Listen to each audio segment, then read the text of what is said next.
গুয়েতামালাকে একাই হারালেন Lionel Messi. 4-1 গোলের বিশাল জয় পেয়েছে আর্জেন্টিনা।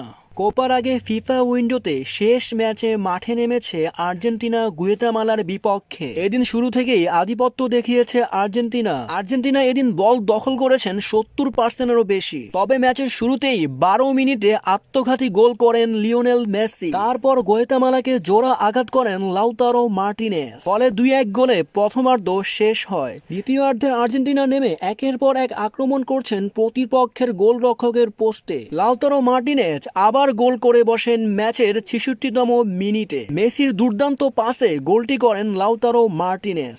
একের পর এক আক্রমণের পর মেসি আবার জোড়া গোল করে বসলেন। ম্যাচের 77তম মিনিটে দারুণ একটি গোল করেন লিওনেল মেসি। একের পর এক গোল করে প্রতিপক্ষকে ঘাম ঝরিয়ে দিয়েছেন আর্জেন্টিনার খেলোয়াড়রা। এই দিন লিওনেল মেসি 2 গোল এবং 1টি অ্যাসিস্ট করে আর্জেন্টিনাকে একাই জিতালেন। কোপার আগে মেসির এমন ম্যাজিক্যাল পারফরম্যান্স মুগ্ধ করেছে কোটি কোটি ভক্তদের। লাউতারো মার্টিনেজ মেসির জুটিতে আর্জেন্টিনা জয় পেল গুয়েতামালার বিপক্ষে।